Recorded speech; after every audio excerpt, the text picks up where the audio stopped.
सभी सभी विद्यार्थियों को नमस्कार। आपका एक बार फिर से स्वागत है Bhagirath sir maths YouTube channel पर। आज अपने एक नया टॉपिक लेकर आए हैं, लघुत्तम समापवर्त्य और महत्तम समापवर्तक, एलसीएम और एचसीएफ। देखो ये टॉपिक बहुत महत्वपूर्ण है, क्योंकि आप ये कह सकते हो बेसिक मैथ्स अगर हम तैयार करते हैं तो हमारे ये टॉपिक अच्छा तैयार होना चाहिए। ये टॉपिक रीड लेवल फर्स्ट में तो है ही है, बाकी अदर कंपटीशन एग्जाम में भी इस टॉपिक से क्वेश्चन आते हैं। क्षेत्रफल टॉपिक है तो वहाँ भी इस टॉपिक से क्वेश्चन बन जाता है, ठीक है। तो ध्यान रखना ये टॉपिक आपका अच्छा होना चाहिए। तो चलिए स्टार्ट करते हैं। सबसे पहले देखो लघुत्तम समापवर्त्य। अब आपको एक चीज समझनी है सबसे पहले कि अपवर्त्य क्या होता है और अपवर्तक क्या होता है। अपवर्त्य क्या होता है और अपवर्तक क्या होता है, ये बात आपको पता होनी चाहिए। देखो अपवर्त्य को आप दूसरा नाम कहो तो गुणज कह सकते हो। क्या कह सकते हो? गुणज। यानी आप ये ध्यान रखना, अपवर्त्य का मतलब जैसे 3 के अपवर्त्य लिखने हैं आपको, तो 3 के अपवर्त्य 3, 6, 9, 12, 15, 18, तो ये अपवर्त्य है।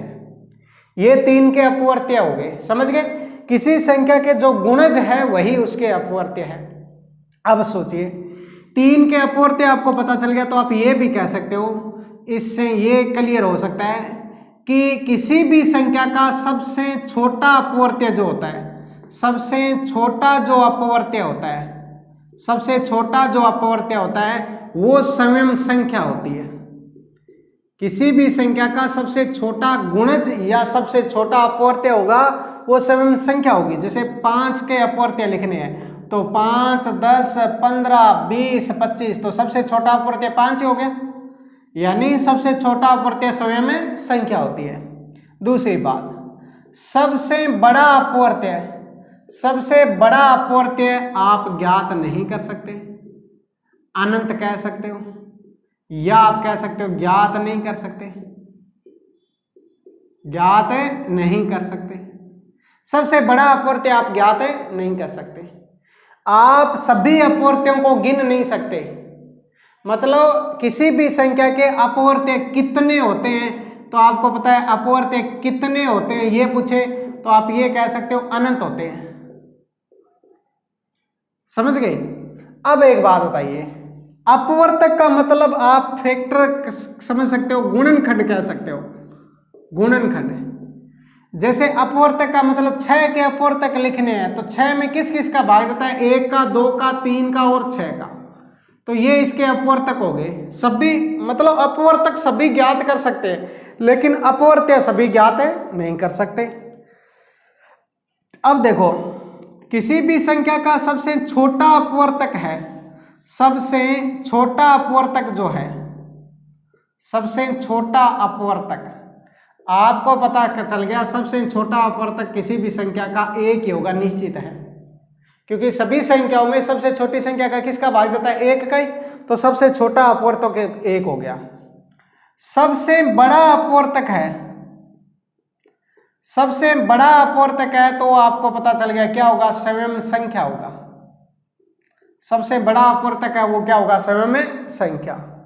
किसी भी संख्या के सभी अपवर्तक ज्ञात कर सकते हो आप, किसी भी संख्या के सभी अपवर्तक ज्ञात कर सकते हैं, यानी अपवर्तक होते हैं वो निश्चित होते हैं।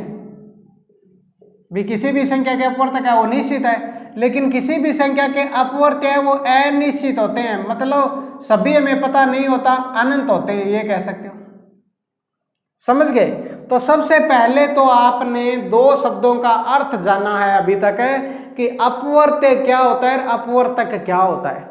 यहां तक शायद आपको समझ में आ गया होगा, आ गया समझ में।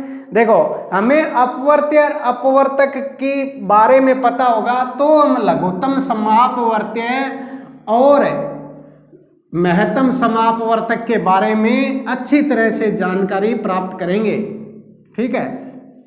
ये टॉपिक अगर अच्छा करना है तो जितने लेक्चर है इसके है इस टॉपिक के, वो सारे के सारे आप पूरे देख लेना, ठीक है। अब देखो शुरू से लेके लास्ट तक। अब देखो हमने तो दो शब्दों का अर्थ समझा, एक तो अपवर्त्य शब्द का और एक अपवर्तक शब्द का। अभी तक दो शब्दों का अर्थ समझा। अब हमारे पास तो है समापवर्त्य और एक शब्द है समापवर्तक। ये क्या चीज है? समापवर्त्य और समापवर्तक। समापवर्त्य का मतलब हो गया समान अपवर्त्य, समान अपवर्त्य यानी कॉमन गुणज, मल्टीपल कह सकते हो। और समापवर्तक का मतलब हो गया समान अपवर्तक यानी कॉमन अपवर्तक, कॉमन फैक्टर। देखो अगर अपने पास दो संख्या दे रखी है, जैसे अगर अपने पास दो संख्या दे रखी है, जैसे अपने पास 3 है, 3 के अपवर्त्य आपको पता है 3, 6, 9, 12, 15, 18, 21 यही है। ठीक है, इस प्रकार आगे चलते रहेंगे 24। और अगर 4 के कहें तो 4 के हैं 4, 8, 12, 16, 20, 24, 28। अब आपको मैं ये कह रहा हूं कि अगर आपको कह दे 4 व 6 के समापवर्त्य लिखो, 4 व 6 के समापवर्त्य लिखो, तो 4 और 6 के समापवर्त्य का मतलब 4 और 6 में कॉमन कौन सा आया? एक तो 12 आया, उसके बाद 12 के पहाड़े में आएगा 12 दूए 24, फिर 12 तीए 36। तो 4 व 6 के समापवर्त्य हुए 12, 24, 36, इस प्रकार आगे चलता रहेगा। समझ गए? अब देखो समापवर्त्य का समझ आगे आपको कि दो संख्याओं का समापवर्त्य कैसे ज्ञात कर सकते हैं। अब अगर हमें लघुत्तम समापवर्त्य ज्ञात करना है तो लघुत्तम का तो मतलब आपको पता चल गया कि लघुत्तम का मतलब हो गया सबसे छोटा। लघुत्तम का मतलब क्या हो गया? सबसे छोटा। अब लघुत्तम का अर्थ हो गया सबसे छोटा, तो आप बताओ 4 व 3 का सबसे छोटा अपवर्त्य समापवर्त्य क्या है? 12। तो इसका लघुत्तम समापवर्त्य आ गया 12। समझ गए? इसी प्रकार देखो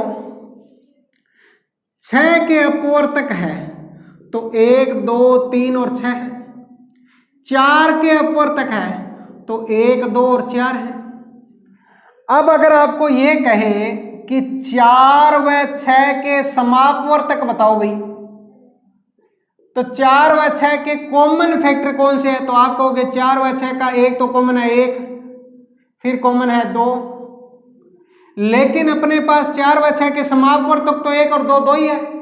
लेकिन अगर कह दे महत्तम समापवर्तक, अगर आपको कह दे महत्तम समापवर्तक, तो महत्तम समापवर्तक निकालोगे तो महत्तम का मतलब हो गया कि सबसे बड़ा। महत्तम का मतलब क्या हो गया? सबसे बड़ा। तो 1 और 2 में सबसे बड़ा कौन सा हो गया? 2। तो इसका महत्तम समापवर्तक हो गया 2। समझ गए? तो देखो पहले तो अपने बिल्कुल बेसिक तरीके से दो शब्दों का अर्थ समझा। अपवर्त्य क्या होता है, अपवर्तक क्या होता है। फिर हमने समझा समापवर्त्य क्या होता है, समापवर्तक क्या होता है। फिर हमने इससे ये चीज समझी कि लघुत्तम समापवर्त्य आ जाएगा, इससे महत्तम समापवर्तक आ जाएगा। पहले तो हमें ये इन बातों का अर्थ पता होना चाहिए, क्योंकि कई स्टूडेंट तो सीधे ही बोल देते हैं लघुत्तम समापवर्त्य और महत्तम ही समापवर्त्य है। वो ये ही नहीं पता होता उनको कि लघुत्तम तो समापवर्त्य बोला जाता है, महत्तम समापवर्तक बोला जाता है। तो सबसे पहले तो ये ऐसे बातों का हमें पता होना चाहिए। ठीक है, अब आप गुणनखंड विधि से ज्यादातर मान लो लघुत्तम समापवर्त्य और महत्तम समापवर्तक निकालते हो। तो देखो एक तो तरीका है ये, जैसे लघुत्तम समापवर्त्य और महत्तम समापवर्तक निकाला है, तो ये तरीका मैंने आपको बताया। ठीक है, और इससे हमारी परिभाषा भी हो गई। अब देखो, अब आपको ये ध्यान रखना है कि लघुत्तम समापवर्त्य की बात करें, लघुत्तम समापवर्त्य की बात करें तो आपको पता है जैसे अपने पास है 8 या 24 और 36 है, मान लो दो संख्या है, इसका लघुत्तम समापवर्त्य निकालना है।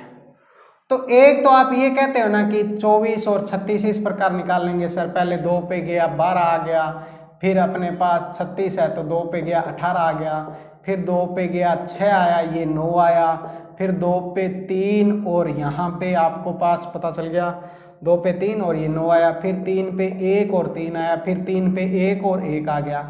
जब तक दोनों साइड एक एक सारी संख्या एक एक ना हो तब तक हम करते हैं। 3 3 9, 9 2 18, 18 2 36, 36 2 72। तो इनका गुणा करते हैं तो ये 72 आ गया। सही है, लघुत्तम समापवर्ती 72 है, बिल्कुल कोई प्रॉब्लम नहीं है। एक तरीका तो आपका ये हो गया, समझ गए। एक मैंने इससे पहले बताया वो हुआ, लेकिन अगर आपको थोड़ा सा फास्ट करना है तो आप ऐसे ही किया करो ना। 24 और 36 है, देखो साथ में मैं महत्तम समापवर्तक भी बता दूं आपको, ताकि देखो अपने जल्दी अगर हल करना है तो इस तरीके से ही हल करेंगे। महत्तम समापवर्तक निकालना है, आप देखो 24 और 36 है, ये कॉमन दोनों कौन सी संख्या से कट रही है? 12 से कट रही है। 12 2 24 और 12 3 36। अब ये बताओ, अब 2 और 3 कॉमन किसी संख्या से कटती है क्या? नहीं करती।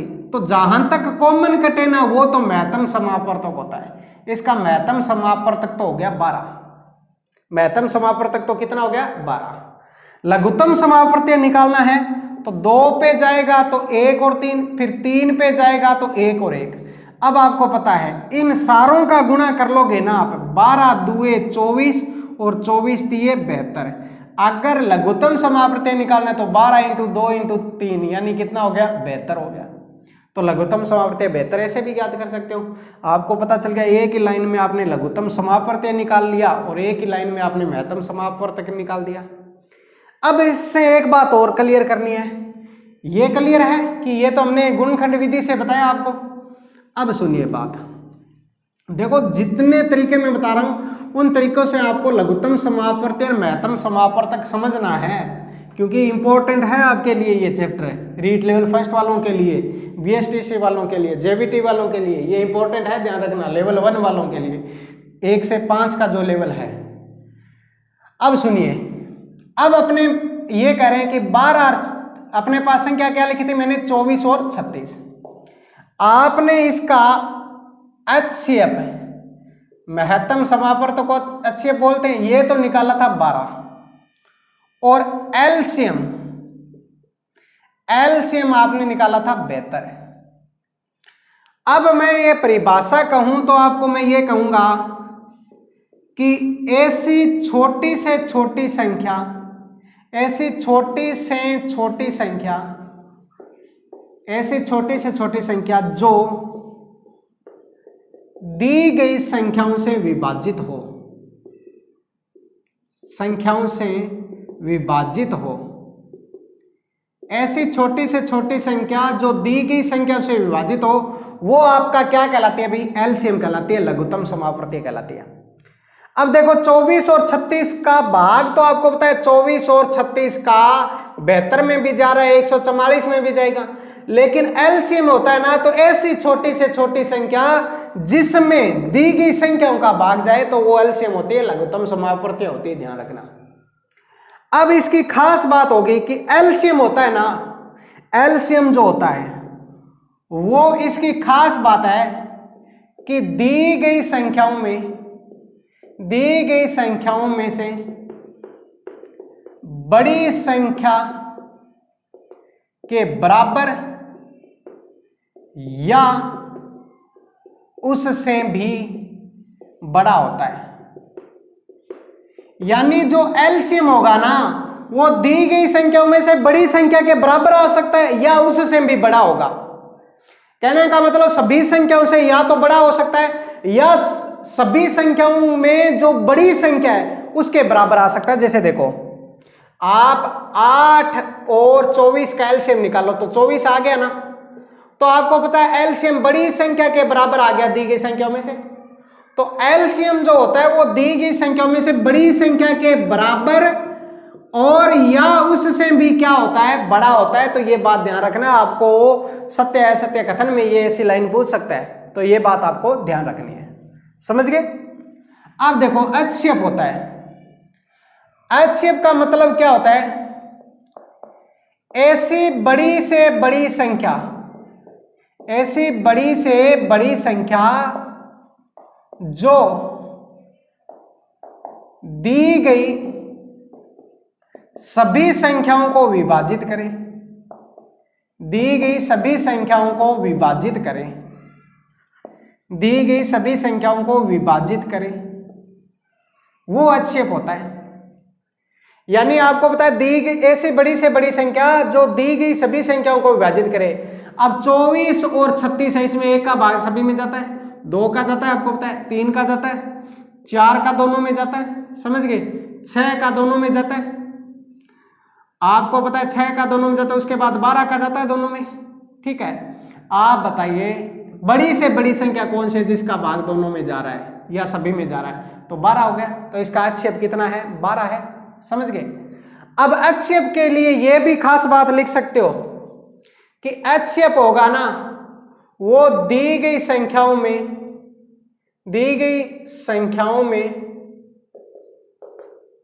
छोटी संख्या के बराबर या उससे भी छोटा होता है, उससे भी छोटा होता है। ठीक है, दिखाई ना दे तो बोल रहा हूं, वो तो सुन रहा होगा। ठीक है, दी गई संख्याओं में छोटी संख्या के बराबर या उससे भी छोटा होता है, क्या चीज है? HCF है। जैसे आप देखो 8 और 24 का HCF निकालना है, तो आपको पता है 8 और 24 का HCF कितना आएगा? 8 होगा, समझ गए। तो ये बात आपको ध्यान रखने भी किसी भी संख्या का HCF आप इस प्रकार निकाल सकते हो।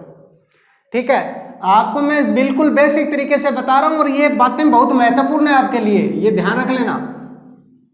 ठीक है, अगर आपको ये बातें पसंद आ रही है तो आप एक काम जरूर करना, इस वीडियो को शेयर कर देना। ठीक है, अगर आपको अच्छा लगे तो आप इसके और भी पार्ट जो मैं बनाऊंगा वो भी सारे देखना। मैं ये कह रहा हूं LCM HCF में आपको कहीं कोई प्रॉब्लम नहीं आएगी। ठीक है, अब तीसरा तरीका मैं बता रहा हूं LCM HCF निकालने का। अगर अपने पास 12 है तो 12 के फैक्टर कर लो, 2 पे 6, 2 पे 3, 3 पे 1, तो 2 की स्क्वायर इंटू 3 लिख सकते हैं। उसके बाद 36 के करें तो 2 पे 36 के करें, 2 पे 18, 2 पे 9, 3 पे 3 और 3 पे 1, तो 36 के लिख सकते हैं 2 की स्क्वायर और 3 की स्क्वायर।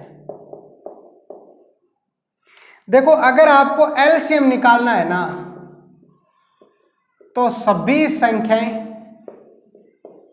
संख्याएं और उनकी बड़ी पावर है, ये ध्यान रखना है। जैसे देखो कॉमन ना कॉमन होने का जरूरी नहीं है LCM में सभी संख्या और उनकी बड़ी पावर। जैसे 2 की स्क्वायर 2 की स्क्वायर 2 की स्क्वायर, ये आएगी बड़ी। 3 और 3 की स्क्वायर में बड़ी क्या है? 3 की स्क्वायर, तो 3 की स्क्वायर 9 और 2 की स्क्वायर कितना हो गया? समझ गए, 2 की स्क्वायर कितना हो गया भाई? 4 और 3 की स्क्वायर क्या हो गया? 9, 9 चौके कितने हो गए? 36। तो अपने को पता चल गया 12 और 36 का जो LCM है वो अपने पास कितना आ गया? 36 आ गया, समझ गए। 12 इसका LCM कितना आ गया? 36। अगर HCF निकालना है, HCF क्या कहता है कि कॉमन होनी चाहिए संख्या, वह छोटी पावर। HCF कहता है कि कॉमन संख्या होनी जरूरी है, कॉमन व छोटी पावर, कॉमन व छोटी पावर, ये ध्यान रखना है। आप देखो कॉमन आपको पता है 2 2 की स्क्वायर, तो छोटी कहे बड़ी कहे 2 की स्क्वायर है, लेकिन 3 भी कॉमन है। 3 और 3 की स्क्वायर में छोटी पावर क्या है? 3। 2 की स्क्वायर 4, 4 3 कितने हो गए? 12, समझ गए। तो इसका HCF कितना हो गया? 12 हो गया। ये बात समझ में आ गई सभी को? ठीक है, तो ये बात अपने को ध्यान में रखनी है, समझ गए। जैसे आपको HCF में तो ध्यान रखना है कॉमन और छोटी पावर है, और LCM में कोई संख्या हो और उसकी बड़ी पावर, सारी संख्या लिखनी है। जैसे देखो एक, जैसे मैं लिख रहा हूं 2 की पावर 11, 5 गुणा 7 की पावर 3 गुणा 11। एक B संख्या लिख दी मैंने 2 की पावर 5 7 गुणा 11 की पावर 3, ऐसे लिख दिया। अब आपको इन संख्याओं का LCM निकालना है और HCF निकालना है। मान लो तो एलसीएम तो कहता है कि कोई भी संख्या हो, चाहे सारी संख्या देखनी है लेकिन उसकी बड़ी पावर देखनी है। आपको पता है 2 और 2 की पावर 11 और 2 की पावर 5 में बड़ी क्या है? 2 की पावर 11। 5 बड़ी पावर 5 ही मतलब 5 ही रहेगा। उसके बाद 7 और 7 की पावर 3 में बड़ी पावर 7 की पावर 3, 11 और 11 की 3 में 11 की पावर 3।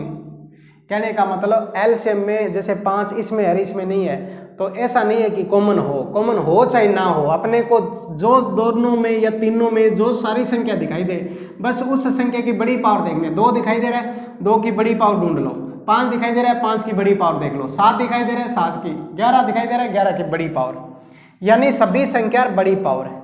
ये आप इसका टैग याद रख सकते हो, सभी संख्या बड़ी पावर है। ठीक है, इसमें क्या है? छोटी पावर और कॉमन, छोटी पावर और कॉमन। अब आपको बताया 2 कॉमन 2 है, ठीक है, छोटी पावर 2 की पावर 5, 5 कॉमन नहीं है क्योंकि कॉमन सारों में होना चाहिए। 7 की छोटी पावर 1 है, 11 की छोटी पावर 11 की पावर 1 है, तो ये इसका अच्छेप हो गया।